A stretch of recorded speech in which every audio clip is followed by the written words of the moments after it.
If you've been thinking about buying property or investing in real estate in Massachusetts, I am going to walk you through a step-by-step specific roadmap tailored to Massachusetts. So in this video, I will break down where the opportunities are, what the risks look like, how to get started, and we'll be using real Massachusetts data so that you can act on this in 2026. And let's dive in. So first, let's talk about our economy in Massachusetts. So Massachusetts has one of the strongest state economies in the country, driven by tech, biotech, education, healthcare, a robust job growth, etc. So that means that rental demand and home price appreciation tend to stay pretty solid over the long term. We've also got high rental rates, so the average rates across the state hover around $3,000 a month. Boston averages are, of course, a little bit higher. They're closer to $3,300 for apartments, but that supports cash flow potential, of course, depending on your strategy. And then we've got price appreciation and limited housing supply. So Massachusetts does have very low inventory. Boston did just hit a median single family price of right around $1 million. So that reflects our strong asset appreciation. So our prices continue to increase, but we do have limited inventory. So before you buy, you need to understand how Massachusetts differs from other states. So first would be property taxes and Proposition 2.5. Of course, everybody knows that Massachusetts can be sometimes called Taxachusetts. Massachusetts caps our property tax increases at 2.5% without local override. So that's Proposition 2.5. But high assessments still mean that we've got a sizable tax bill. And Boston did just recently see a pretty good jump on residential property taxes.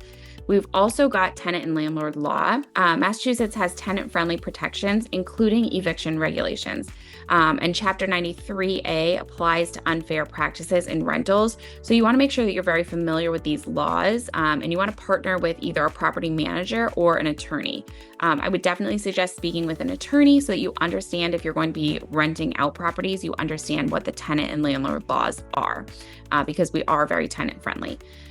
So chat with an attorney. I'm happy to send over some recommendations for you as well so that you can get educated on that. And then affordable housing law, Chapter 40B, this law allows builders to override local zoning for affordable housing projects. So that means that we're going to have increased supply in specific communities and potential investment angles. So you want to be familiar if you're building with affordable housing law as well. So where should you invest in Massachusetts? Of course, a lot of people are going to immediately think of Boston and Greater Boston. There's higher rents, a strong economic fundamentals. We've got industrial properties, multifamily properties, mixed-use properties, and the cap rates on multifamily in Boston area are around 4.8 to 5.1%. So that's very typical for that area. So Boston would be a good area to invest, but of course you're going to have the higher prices in Boston. And then Worcester is a really good area to take a look at. Worcester is the second largest city in Massachusetts, and a lot of people have been relocating from Boston to Worcester. So if you are considering investing in central Massachusetts, you want to get away from Boston a little bit, Worcester is a great area to check out. It's a very fast-growing market, strong prices, strong sales growth forecast, and there's more affordable options than Boston. So Worcester's a good area. Even a lot of investors are moving here to invest and build big buildings, specifically in like the Kelly Square area where Polar Park has just gone up. We've got Worcester Market there, and a lot of big condos are going in there as well. So Worcester is the second option. And then we've got some other growing markets as well. And that would be markets like Springfield, which Realtor.com did just identify Springfield as, I think it was like top 10 growing markets in the country. Springfield was on that list. So Springfield would be a great option to check out if you're open to a little farther west in Massachusetts. Then you've got Lowell, which would be a good market to look into, which is another growing one. New Bedford, Quincy. So those are investor-friendly areas because of rent growth and expansion potential. And then you've got other options like Webster, if you want to stay closer to central Massachusetts. Webster has a lot of multifamilies. I have a lot of people that are investing in Webster as well. So those are a few areas to check out. Of course, do your due diligence, check out where you're most comfortable with and what areas you're most familiar with, or find a realtor who's familiar with those areas as well. All right, what are your investment strategies that will work in Massachusetts? So we've got a number of strategies. First, I will start with I have a lot of clients that invest in condos. When you invest in condos, you can purchase the condo and then you rent it out. You do just want to make sure that your numbers are working because condos have HOA fees, the homeowners association fee. It's a monthly cost that you are paying to the homeowner association. So you want to make sure that your rent is covering your mortgage payment and your homeowners association fee.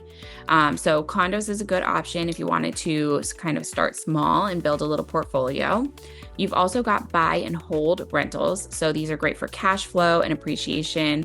But you want to be in an area, if you're buying and holding, where you've got populations like student population, job population, like high job growth, that will fuel year-round demand. So smaller cities may offer better cap rates, but you just want to make sure that you've got the demand for buy and hold. Then you've got multifamilies. So it's a very popular strategy here in Massachusetts. Anything from duplexes, which is a 2-family property side by side, or up to 20 unit buildings. So multifamilies is a good strategy. You want to make sure that you are in transit-oriented towns and cities with tight vacancy rates.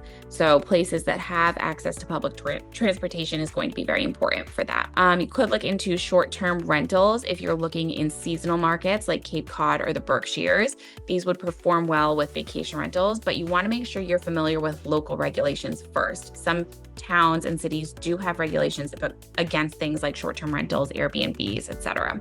So just make sure that you're familiar with those. And then, of course, you've got REITs, which is real estate investment trusts, and passive income or passive investing. And this is a smart way to get exposure without direct ownership if you really want to get into real estate and gain with liquidity. So REITs is another way. All right, so you want to make sure you understand your cap rate in Massachusetts. So around 5% is what's common for multifamilies in Massachusetts. You can find your cap rate by doing your expected NOI divided by your purchase price. And that'll help estimate your return before financing. But you also you don't want to solely rely on your cap rates. You want to be familiar with your taxes, your insurance, maintenance, property management, occupancy rates, all of that, et cetera, so that you can make sure that you're getting a true picture on your return on investment. All right, financing. How are you going to be financing for this property? So you can certainly go with traditional mortgage for long-term hold. So you can think about conventional loans. You could also think about a first-time homebuyer, an FHA loan. And if you're doing an FHA loan, you are going to have to live in the property for a certain period of time. So make sure you confirm with your lender, you understand if you're purchasing the property, you're going to live in it for a year, 2 years, whatever that limitation is. And then you can move out, buy a new property, and you can rent your first property, or move into a multifamily, live in one unit and rent out the other units. So traditional mortgages, that is one option. You could also go hard money or rehab loans for fix and flips. And I have used hard money personally. It is a great option if you are going to be fixing and flipping a property. You just want to be aware that 1, they've got very high interest rates, and 2, it's a quick thing. So you have to be in and out within 12 months. I mean, purchase a property and have it sold within 12 months. So you just want to be careful with that. You do not want to carry a high interest rate for a longer period of time. And then, of course, you've got bridge and construction loans for development properties as well. So Massachusetts does have a robust lending population. We've got plenty of private money, hard money lenders, and all sorts of lenders, really. So if you have any questions about lenders, I can certainly put you in touch with my hard money lender who I've used previously, or other lenders as well that other lenders that will lend on investment properties. But you definitely want to be aware of interest rates and qualification criteria as well, so you're prepared for that. Okay, so exit strategies. What is your exit strategy for your property that you're purchasing? So you can, of course, sell your property. That's one exit strategy. And we're talking about exit strategies because when you purchase a property, you want to make sure that you know how you're going to make an income on it or make money off of it, or if something happens midway through your project or whatever it may be, how are you going to get rid of the property so you can move on? So selling, of course, is one option. You really would prefer to sell at peak appreciation. So speak with your realtor, speak with your attorney on tax implications, market timing, and all of those things. But selling is one option. You could do a cash out refinance. So you can use equity to fund your next deal. And you could do passive income hold. So build a portfolio for long-term wealth and retirement income. So you're going to hold on to those properties and build your wealth, which is a great option as well. So Massachusetts can certainly be a great spot for investing. We have a lot of options. High rents and appreciation come with or high entry cost, tight inventory, complex local regulations. We've got a lot going on, but you want to build a strong team around you and start with clarity on your goals. So I have a Massachusetts real estate investing guide, 20 days to becoming a real estate investor, and I would love to share it with you. So if you want that guide, just shoot me a message. I'll include the link in the bio. You can certainly grab it there. Grab that guide. Reach out to me if you have any questions. If you're thinking about particular areas in Massachusetts and have questions on those areas, I'm happy to help you out, talk you through the process. Just shoot me a message. All of my info is in the description below, and I look forward to working with you.